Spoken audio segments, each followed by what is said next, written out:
Let's go. Okay, so match 4. 2-1. We're doing well against blue decks and not blue decks. So we'll see how this goes. We got to skip shops. We have a vampiric tutor into something, which I don't know what that something is yet.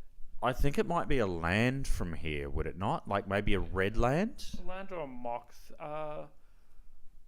Did we win? We're playing against Menendian, so Menendian is going to be on blue, not on shops. There's a high likelihood he'll be on Delver, just because that sounds like something he'd do. What does that mean we do? I think this is too loose a hand, because Menendian will be a type player, so I think we mulligan and find something a bit better than this. So the good and the bad part of playing Vintage on Magic Online is there's a fairly small community. There's a reasonable amount of people that are only really as good as me, but there's a handful of amazing players such as Montolio, Menendian, and some of the other major personalities of the format. So we need to be careful. Yeah. So we're going to mulligan. I think we're going to mulligan. This seems worse. Yep. And I think we have to keep this and hope for a scry. Yeah, let's see what we scry. We scry a Pyroblast. Nope. To the bottom. To the bottom. Well, let's see what he's on. I think maybe we should have kept the first hand and hoped. Like, it's possible, but, like, it's something where... What? Now we're fucked.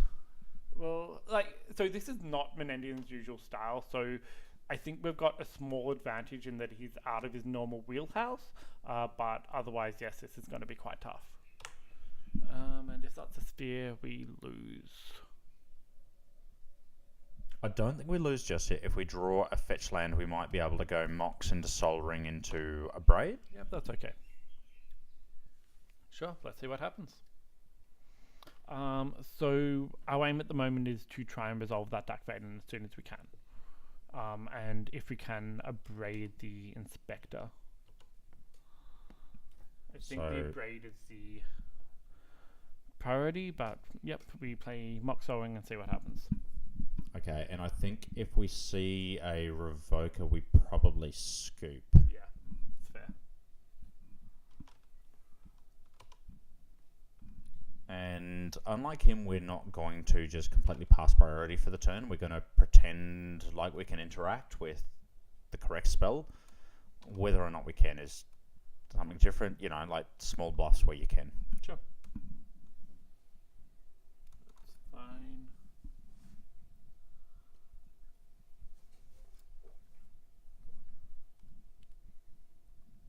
So, okay, so I think Ravager puts us pretty close to dead here. Yeah. Like, we need to draw something quite soon. Yeah, okay, just go to that. Yeah. Alright, let's go to sideboard and hope like hell we can get a turn 1 Energy Flux. I feel I've heard this somewhere before. I don't understand where. Alright, so we're going to do the same thing as last time. Yep. Biforce, Toxic Deluge, we're going to keep a Braid, we're going to bring an Ingot Chewer, and of course Energy Flux, because Energy Flux is great. Yep, that's about where we are, and we'll count our mana when we're doing Energy Flux calculations next time as well. For Hangerback Walker at least. Or at least we'll consider countering Hangerback Walker in the face of a Revoker. A Ravager. Yes. So I think this is a fucking great hand. That's fantastic, yes. So we want to fetch a basic and A-call in his upkeep. Okay. So we have it on authority. We're going to A-call on upkeep and probably force whatever resistor he has and then Biforce anything else that he plays. Would that be... So this is the other use of Time Walk. The fact that they're playing a game where you're trying to essentially lock your opponent out with spheres and so forth, the Time Walk can get you ahead of the game that they're trying to play with their spheres. So this is one of the times where I don't mind using it as a an explorer affect so much. So we A-call, and I think we force a sphere and just see what exactly he gets. Okay, so I think we're going to pitch. Do we pick brainstorm or probe? I think the actually get the brainstorm. I think we want to have a look at exactly what he's playing with so that we can just work out what we want to play more. It also means that we can have the mana drain up next turn if we need to. Okay, so 1 mana in pool. Let's hope that he doesn't have more mana to keep going, and we're in luck. Yep, okay. So I guess also probe gets us 1 card deeper than we might have been otherwise. So let's just Without mana usage. So that's the important thing. While brainstorm would have got us 3 cards in, probe, but it would have used mana, which I think is strictly worse. That's fine. Let's just have a look at what he's doing. Okay, so yeah, he's got a strip mine and a wasteland. Wow. Okay, and 2 still overseers. Yuck.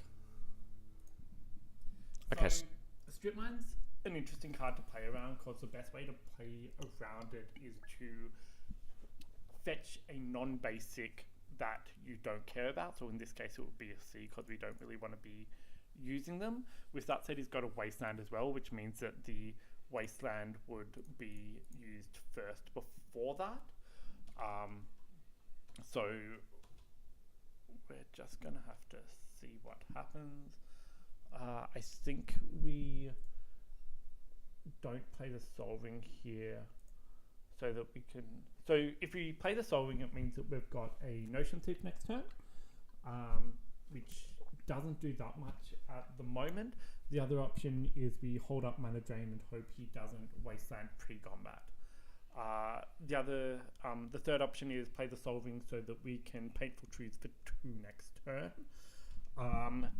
Another thing we want to do is that we want to use the non-basic to cast the solving, because that means that he is. Oh, we just didn't play that at all. Yep, sure. It's actually his turn now, so That's fine. The other option is that we can see what he does. Yep, okay, he does a first main, that's fine. So let's float blue. Yep, float blue, see what he does. He's probably going to play still oversee a second main though. That's okay. I think we might want to force this pitching Notion Thief. I think Notion Thief's pretty bad here, so. I can't remember what I was saying. You want to tap the Underground Seed as a solving, which means that he takes that before he tries to take any of your other spells. But it means he's taking you off a tap land rather than an untap land.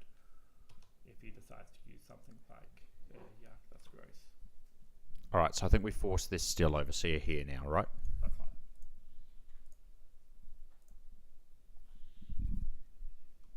And if we can get a Bifrost, we can wipe out a lot of his hand.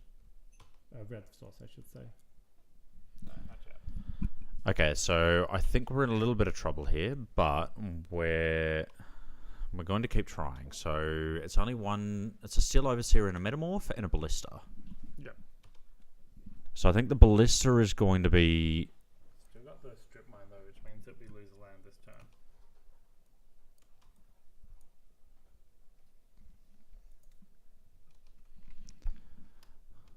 So unfortunately, all our starts against shops have been really, really, really unpleasantly bad. Yeah. And there we go. So we're Volcor Bust at the moment. If we can hit Still Overseer Mana Crypt, I think we're back in the game. And then we need another source so that we can cast the DAC. So at the moment, I think we need to go runner, land. Land. Yeah, 2 land in a row. One of them a fetch. Playing Metamorph on Overseer, that's fine. Or if we can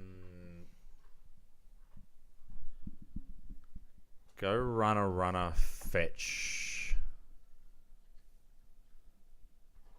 Yeah, the Energy Flux. maybe. The A-Call just really needs to draw a little bit more than what it did.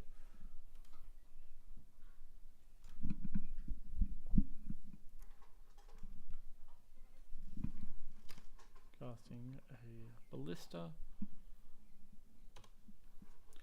and putting everything up there. Cool. That's not a red sauce. Yeah, so I think this is just about a lost game from we've here. got one more turn and then we're out.